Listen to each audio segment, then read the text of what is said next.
يا أيها الذين آمنوا إذا قيل لكم تفسحوا في المجالس فافسحوا يفسح الله لكم وإذا قيل انشزوا فانشزوا يرفع الله الذين آمنوا منكم والذين أوتوا العلم درجات والله بما تعملون خبير.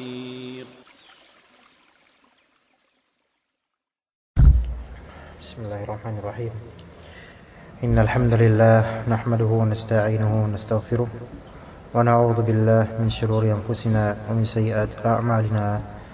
May yahdihillahu fala mudilla lahu wa may yudlil fala hadiya lahu.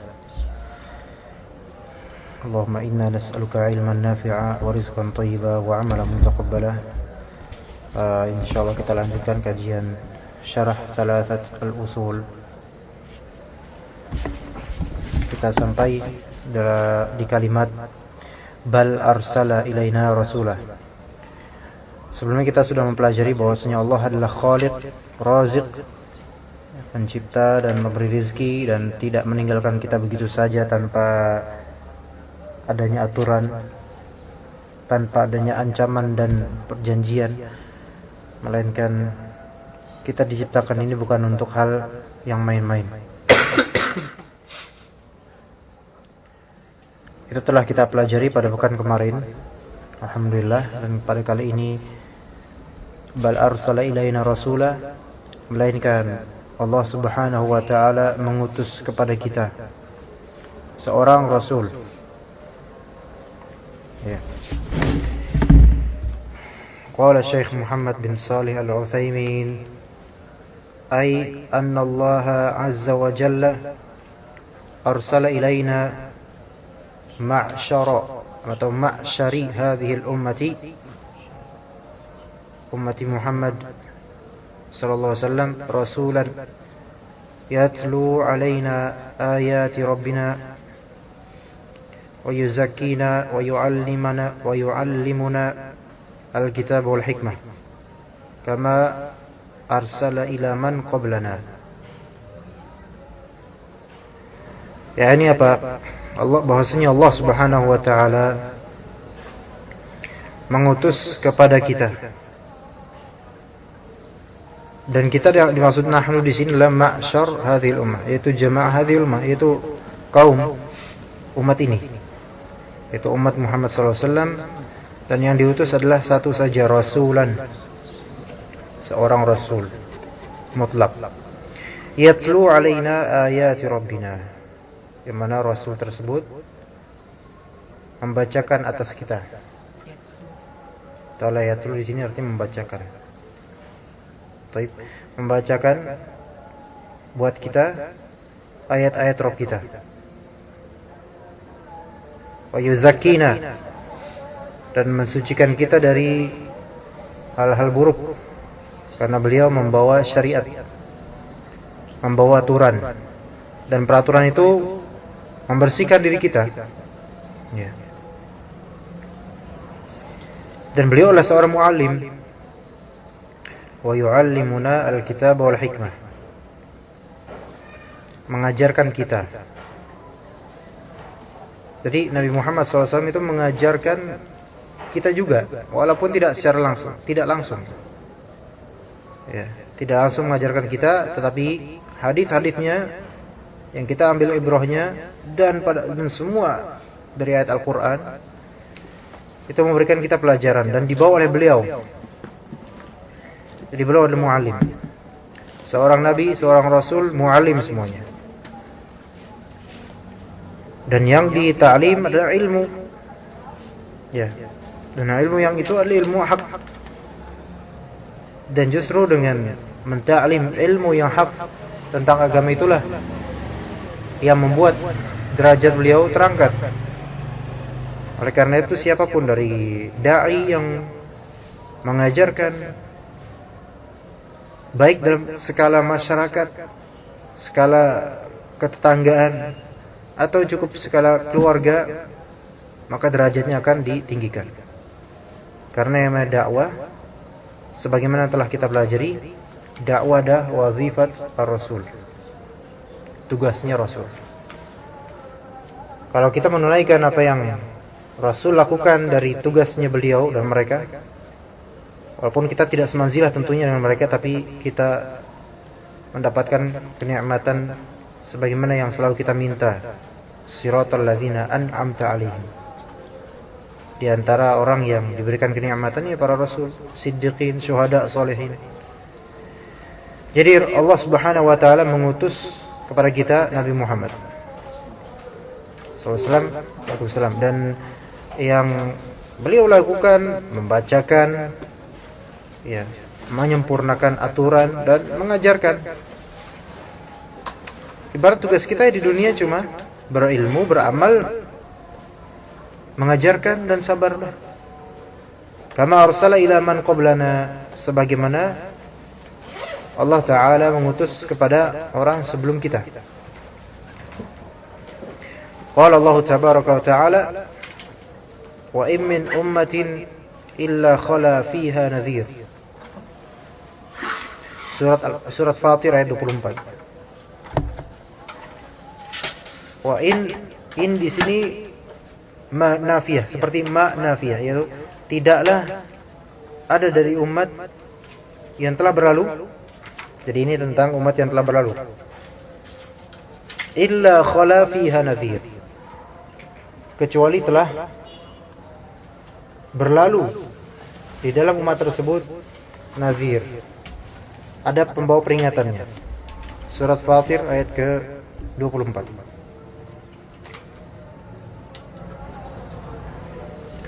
Allah Subhanahu wa taala berfirman surat Fatir ayat 23 sebelumnya, in anta illa nadhir.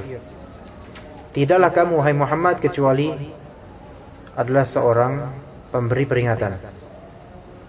Ya. Karena pada zamannya itu banyak terjadi kekacauan akhlak dan seterusnya. Inna arsalnaka bil haqqi wasyira wa nadhira wa in min ummatin illa khala fiha nadhir. Ya, artinya 24, inna arsalnaka, sesungguhnya kami mengutus kamu hai Muhammad, bil haqq, membawa kebenaran, sebagai apa? Basyiran wa nadhira, sebagai seorang pemberi kabar gembira dan sebagai pemberi peringatan. Baik. Dan masa-masa Nabi Muhammad SAW berdakwah itu masa-masa yang tidak mudah. Banyak sekali terjadi pertentangan, bahkan dari kaumnya sendiri, bahkan dari keluarga sendiri. Iya. Nah, untuk menghibur Nabi Muhammad, Allah Subhanahu wa taala menurunkan wa in min ummatin illa khala fiha nadhir. Ada umat-umat terdahulu yang kamu tahu wahai Muhammad, mereka telah hancur dan mereka telah ditegakkan atas mereka hujjah. Al-Imam Ar-Razi dalam tafsirnya, tafsir surat Fatir dalam kitab Miftah Al-Ghaib, Mafatihul Ghaib, juz ke-26, maksudnya jilid ke-26, beliau memberikan ta'liq terhadap ayat wa in min ummatin illa khala fiha nadhir, bahwasanya ayat ini atau kalimat wa in min ummatin illa khala fiha nadhir taqriran di amrain, untuk mentakrir, menetapkan akan dua perkara. Ada dua faedah di sini. Yang pertama, litasliyati qalbihi, litasliyati qalbihi haitsu ya'lamu anna ghairahu kana mithlahu muhtamilan li ta'adzi al-qaum. Yang pertama, faedah dari wa in min ummatin illa khala fiha nadhir adalah sebagai tasliyah. Apa itu tasliyah? Hiburan buat hatinya Rasulullah SAW. Haitsu ya'lam, karena dengan ayat ini Nabi pun tahu anna ghairahu, bahwa saya selain dari beliau, dari para nabi, kana mithlahu, seperti beliau juga dulu ya. Para nabi yang telah berlalu masanya, Nabi Nuh, Nabi Hud, Nabi Syuaib, Nabi Saleh, Nabi Musa, dan seterusnya. mereka kana mithlahu. Mereka semua selain Nabi Muhammad itu juga seperti beliau, muhtamilan li ta'adzil qaum, memikul cercaan, ya, singgungan, serangan, dan seterusnya negatif dari kaumnya sendiri. Nabi Ibrahim dan lain-lain. Jadi ketika Allah Ta'ala beritahu, tidaklah dari umat yang hancur sebelum kamu kecuali telah ada di antara mereka orang yang mengingatkannya dari para rasul dan nabi, tapi mereka enggak mau ikutan. Maka mirip dengan apa yang ada di kaummu, mirip dengan kisah kamu wahai Muhammad. Ya. Gini misalnya antum dakwah. Ya. Dakwah ke keluarga. Antum mendapatkan bapak antum menentang antum. Dan ternyata belum ada sejarah dunia ini yang belum pernah ada orang berdakwah bapak yang menentang. Apa yang antum rasakan? Pahit, gak enak banget. Antum menjadi pionir dalam hal ini, gak pernah ada sebelumnya. Tapi ketika antum tahu kisah Nabi Ibrahim alaihissalam, ya, pasti antum akan merasa lebih nyaman. Udah ada sebelumnya, alhamdulillah. Coba kita cari ibrah. Baik. Misalnya antum dakwah ke ibu antum, ternyata nggak mau, ibu antum menentang terus. Terus antum mendapatkan kisah Abu Hurairah bersama ibunya yang menentang dakwah Rasul dan bahkan mencaci Rasul. Yang kemudian suatu ketika sampai masuk Islam akhirnya, Allah beri hidayah. Baik. Kalau ada contoh sebelumnya merasa lebih hangat kalau begitu. Iya. Antum diusir dari rumah, diusir dari kampung pribadi, diusir dari kampung sendiri. Ketika tahu bahwa Nabi Muhammad pun terjadi hal yang sama pada dirinya di kampungnya, maka lebih terhibur hati itu. Ya. Kemudian poin kedua, wa in min ummatin illa khala fiha nadhir. Perkara kedua, kata Imam Ar-Razi, ilzamul qaumi qabulahu, mengharuskan kaum ini untuk menerima Nabi Muhammad. Fa innahu laisa bid'an minar rusul. Sesungguhnya Nabi Muhammad SAW bukanlah yang baru dari para rasul. Sebagai dari surat Al-Ahqaf, qul ma kuntu bid'an minar rusuli. Katakanlah wahai Muhammad, ma kuntu bid'an minar rusul. Bukanlah aku itu yang bid'an, baru dari para rasul. Aku ada justru urutan terakhir dari segi zaman. Udah ada sebelumnya. Ya. Baik, wa innama huwa mithlu ghairi. Melainkan Nabi Muhammad itu seperti selainnya dari para nabi, ya, yang berdakwah dan seterusnya, sehingga mengharuskan orang-orang kafir ini untuk mengikuti Nabi Muhammad. Kenapa? Karena kalau mereka kufur terhadap Nabi Muhammad, ancamannya adalah seperti umat-umat terdahulu ketika mereka kufur terhadap nabi-nabi mereka. Begitu. Tapi jadi wa in min ummatin la khala fiha nadhir, untuk dari sisi psikologisnya Nabi mendapatkan hiburan. Dan dari segi psikologis masyarakat mengharuskan mereka untuk mengimani Nabi sallallahu alaihi wasallam. Baik. Tadi wa in min ummatin illa khala fiha nadhir. Wala budda an yursilallahu ar-rusula ila al-khalqi litaquma alaihimul hujjah waliya'budullaha bima yuhibbuhu wa yardah. La budda, pasti harus, an yursilallahu ar-rusul, Allah Ta'ala mengutus para rasul, harus. Itu sesuatu yang sunnah kauniyah. Mengutus para rasul ilal khalq, kepada para makhluk, yaitu manusia dan jin. Untuk apa? Litaquma alaihimul hujjah, agar tegak atas mereka hujjah, bayan, penjelasan. Karena misal kalau ada surga dan neraka, Ada surga dan neraka di akhirat nanti. Kemudian ketika di dunia Allah Ta'ala tidak pernah mengutus seorang rasul pun, sehingga manusia itu mereka semua terkubang di dalam kejahilan, ketidaktahuan.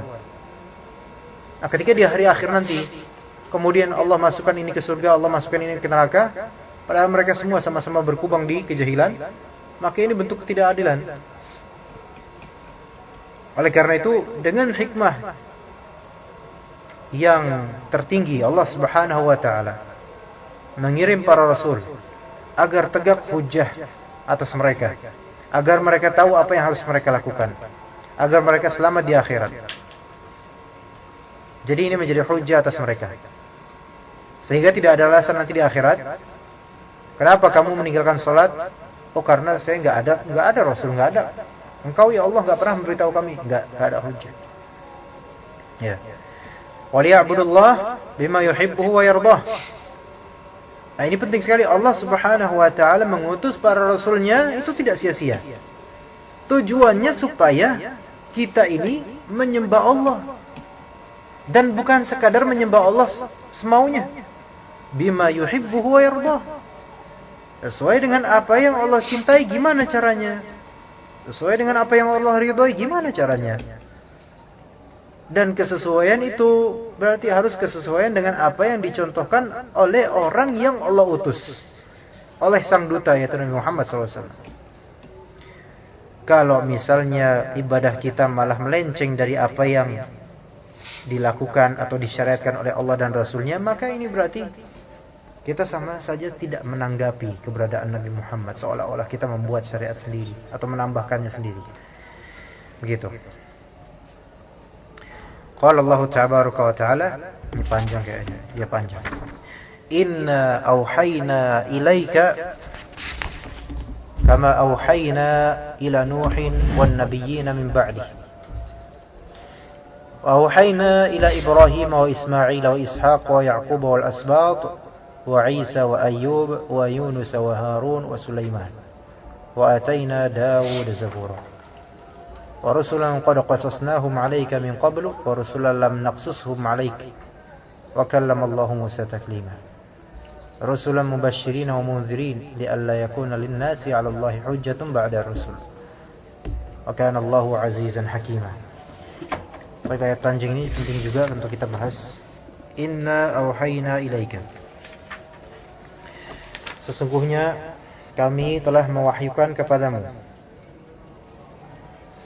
Al-wahyu itu maknanya adalah i'lamun fi khafa. Wahyu itu i'lamun fi khafa, pemberitahuan secara sembunyi, itu wahyu. Ya. Makanya dikatakan dalam Al-Qur'an, syaitan kepada syaitan lainnya, yuhi ba'duhum ila ba'din zukhrufal qawli ghurura. Para syaitan itu mewahyukan kepada orang atau pihak yang memang mudah dirasuki syaitan, mudah dihasut syaitan. Syaitan pun mewahyukan. Tapi wahyu di sini bukan wahyu dalam artian sama seperti wahyu Allah Subhanahu wa taala, melainkan secara bahasa. Mewahyukan yaitu yukhbir fi khafa, mengkabarkan secara sembunyi-sembunyi terselubung, itu wahyu secara bahasa.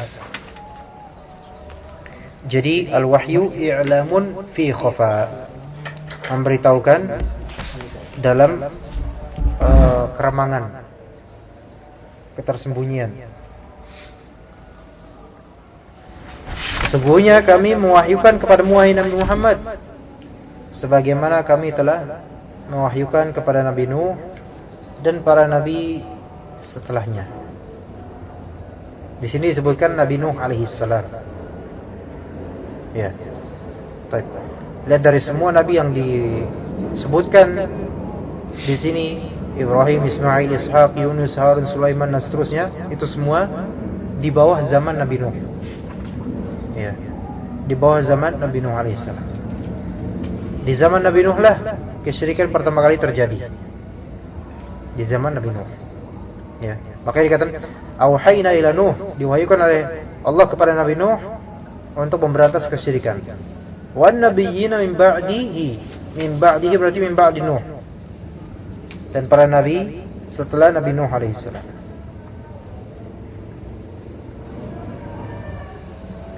Baik. Ini kemudian nanti akan disebutkan nama-nama nabi. Dikatakan dalam tafsir Al-Qurtubi, kullu nabiyyin dzukira fil Qur'ani min waladi Ibrahim. Setiap nabi yang disebutkan dalam Al-Qur'an merupakan anaknya Nabi Ibrahim. Maksudnya anak cucunya Nabi Ibrahim. Ghaira Idris, selain Nabi Idris. Nabi Idris lebih dulu. Wa Nuh, Nabi Nuh lebih dulu. Lut sezaman. Makanya antum kalau tahu hadis Dhaifi Ibrahim Al-Mukramin di surat Az-Zariyat, yaitu tamunya Nabi Ibrahim ketika itu, malaikat, 2 malaikat. Ya. Mereka baru dari tempatnya Nabi Nuh alaihissalam. Jadi Nabi Nuh ini bukan keturunannya Nabi Ibrahim, melainkan ada orang lain sezaman. Nabi Lut. Kemudian Nabi Hud, ada lagi Nabi Hud, tempat lain lagi. Kemudian Nabi Saleh ada lagi. Hud, Saleh, Nuh sebelumnya. Kemudian Lut, ya.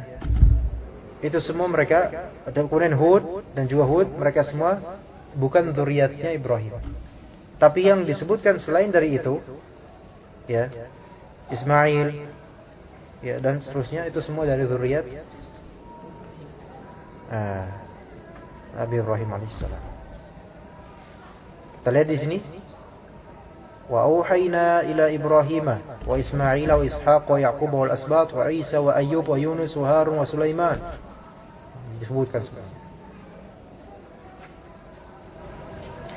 Kemudian wa ataina Dawud zabura, kami telah mendatangkan kepada Nabi Daud Zabur. Zabur ini kitabnya Daud. Ada yang mengatakan bahwasanya Zabur ini di dalamnya tidak ada hukum. Tidak ada hukum fikih, maksudnya tidak ada halal, tidak ada haram. Melainkan dalam Zabur ini di dalamnya hanyalah ada hikam, bukan ada hukum.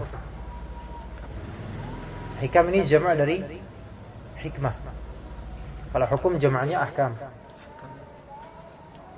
Sedangkan yang ada hukum-hukum itu Taurat. Adapun Zabur dikatakan di dalamnya hanyalah hikam dan mawa'id, yaitu hikmah, kebijakan, ya, dan mau'idhah, nasihat-nasihat. Dan Zabur maknanya adalah kitabah. Jadi Zabur maknanya mazbur, yaitu maktub. Ya, Zabur bermakna maktub. Tapi itu kitabnya Nabi Daud alaihissalam yang ketika itu adalah orang yang terpandang sangat. Ya. Kemudian anaknya adalah Nabi Sulaiman alaihissalam. Wa rusulan qad qasasnahum 'alaika min qabl. Dan ada juga para rasul, mutlak di sini. Ya, ada para rasul. Entah siapa mereka yang tidak engkau tahu. Qad qasasnahum 'alaika min qabl, yang telah kami ceritakan kepadamu sebelumnya. Baik. Wa rusulan lam naqsushum 'alaika. Dan juga ada rasul-rasul yang belum kami atau tidak kami ceritakan kepadamu. Berarti setinggi pun ilmu Nabi Muhammad, tetap Allah Subhanahu wa taala merahasiakan banyak hal darinya. Karena hanya Allah lah yang tahu segalanya. Iya, enggak ada makhluk yang bisa tahu segalanya. Wa kallama Allahu Musa taklima. Kemudian disebutkan di sini Musa alaihissalam. Sebelumnya belum disebutkan, tapi di sini disebutkan kemudian keistimewaannya. Yang sebelumnya adalah Dawud dengan keistimewaannya. Kemudian Nabi Musa alaihissalam dengan keistimewaannya itu Allah Ta'ala mengajak berbicara kepadanya. Dan semua itu adalah, mereka semua adalah rusulan mubasysyirin wa mundzirin. Mereka adalah para rasul yang disifati sebagai mubasysyirin dan juga sebagai mundzirin. Dua hal yang harus ada pada da'i. Da'i itu enggak boleh cuma isinya ngasih harapan saja. Dai juga nggak boleh isinya cuma ngasih ancaman saja, melainkan harus mubasyirin sekaligus mundzirin. Ya. Waalaikumsalam. Umat itu tidak hanya dibimbing untuk berharap saja, tapi umat juga harus dibimbing untuk takut akan azab Allah. Makanya mubasyir dan mundzir. Makanya dalam Al-Quran seringkali setelah ada penjabaran tentang surga, diselingi setelahnya penjabaran tentang neraka, ancaman. Baik. Nah, para rasul ini diutus oleh Allah berlaku sebagai orang-orang yang memberikan kabar gembira dan memberikan peringatan akan azab. Supaya apa? Apa tujuan Allah Subhanahu wa taala mengutus mereka sebagai mubasyirin dan mundziri? Li'alla yakuna lin-nasi 'ala Allahi hujjatun ba'da rusul. Agar tidak terjadi bagi manusia hujjah atas Allah. Itu ini buat mereka adalah hujjah buat mereka.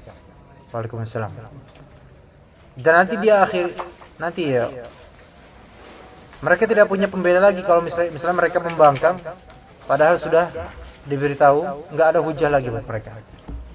Wa kana Allahu 'azizan hakima, dan Allah Subhanahu wa taala Maha perkasa lagi Maha bijaksana. Surat An-Nisa.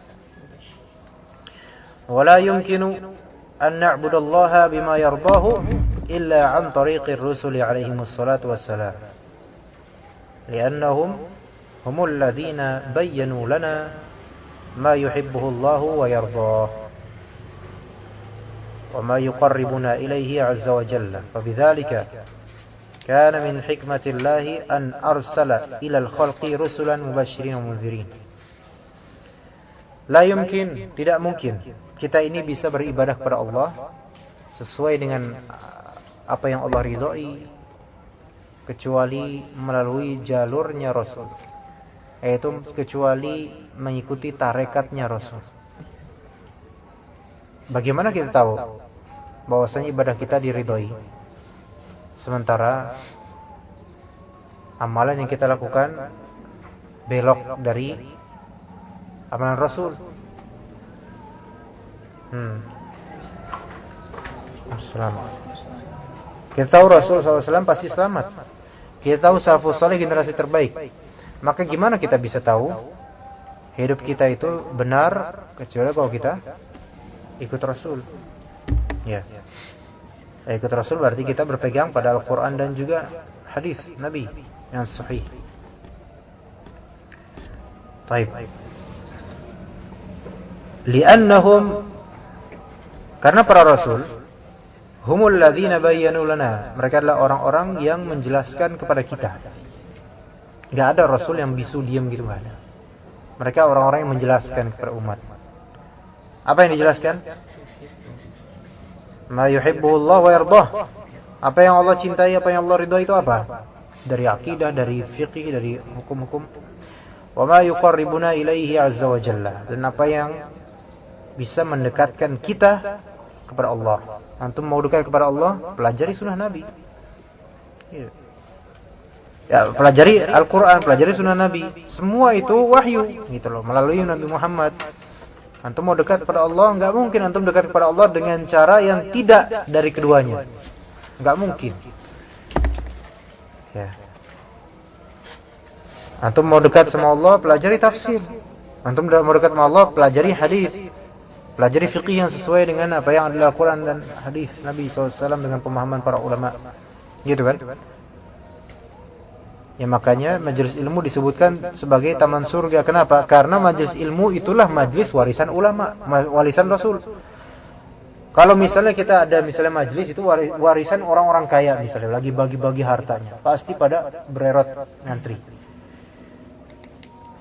Nah, begitu juga kalau misalnya kita tahu bahwasanya inilah yang akan menjadi modal akhirat kita. Minimal kita nanam saham lah di majelis ilmu gitu. Ya. Karena majelis ilmu itu adalah majelis yang di dalamnya bagi-bagi warisan Nabi. Nah, kalau misalnya yang kayak tadi yang bilang, ada orang kaya di sini, subhanallah.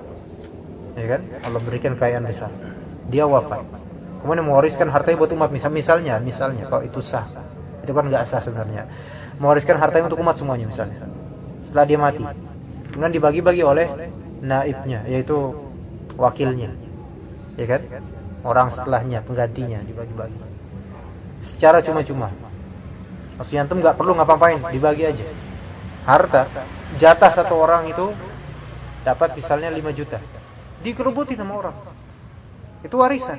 Dan kita udah tahu bahwasanya al-anbiya dan rasul la yarithuna dirhaman wala dinaro, mereka enggak mewariskan dirham, enggak mewariskan dinar, tapi yang diwariskan adalah ilmu saja, ya kan?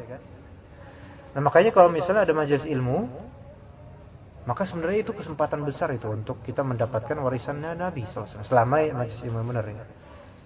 Majelis ilmu yang benar gitu. Ya, pahalanya subhanallah.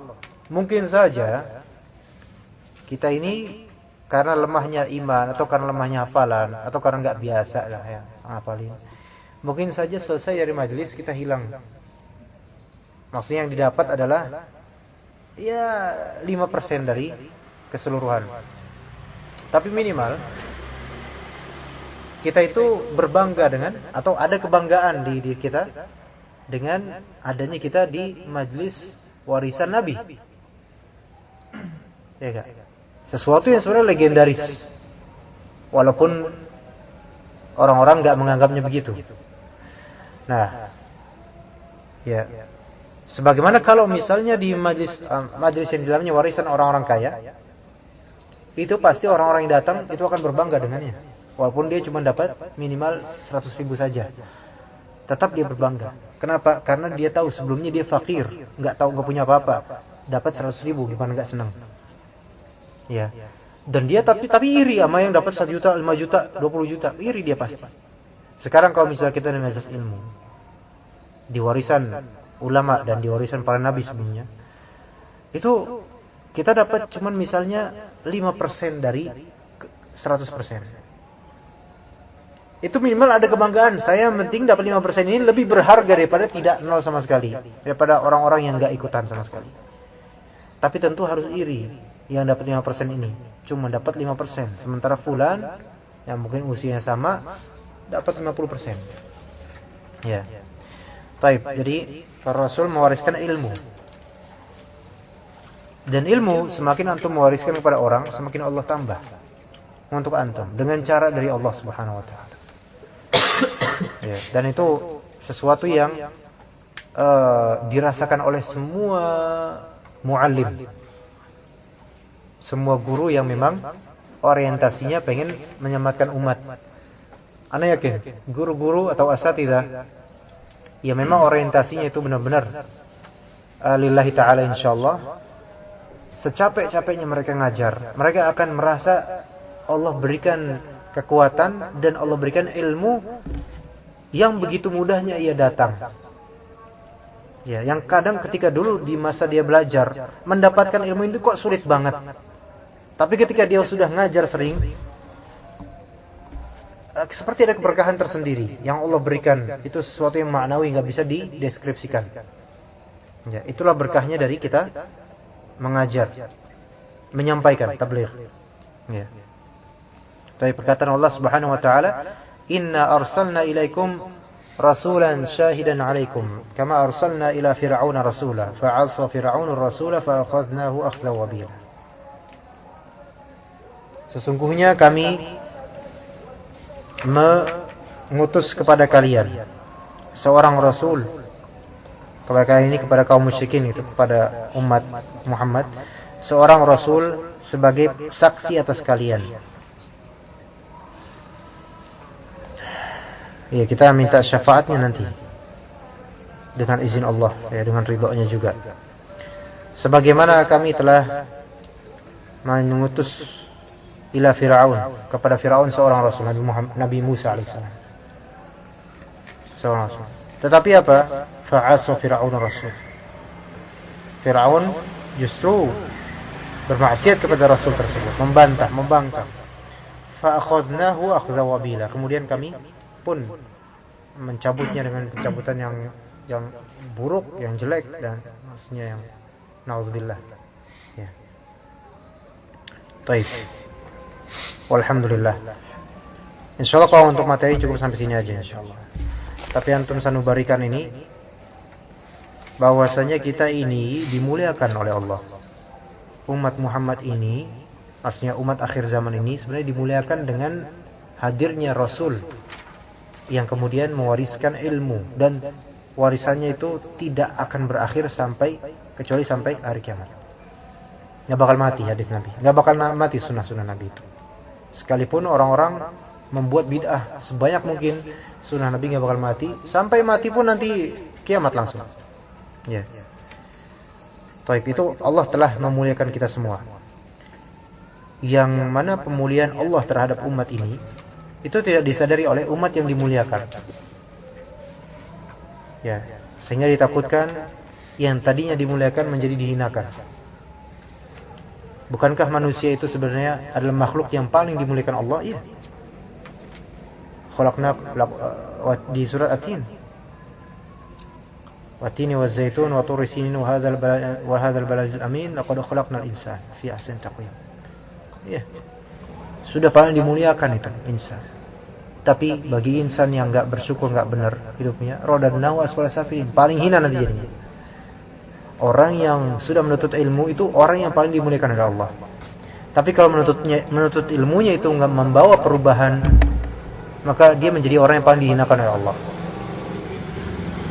Kemudian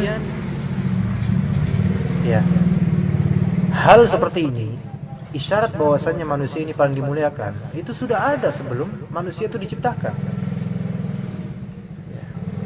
Allah Subhanahu wa taala firman, "Wa idz qala rabbuka lil malaikati inni ja'ilun fil ardi khalifah." Ketika Rabbmu berkata kepada para malaikat, sesungguhnya aku akan menjadikan di muka bumi ini khalifah. Yang mana di situ sudah Allah patenkan khalifah ini, manusia ini secara penciptaan lebih dimuliakan dibandingkan kalian wahai malaikat. Mereka lebih punya ilmu. Bayangkan, alhamdulillah.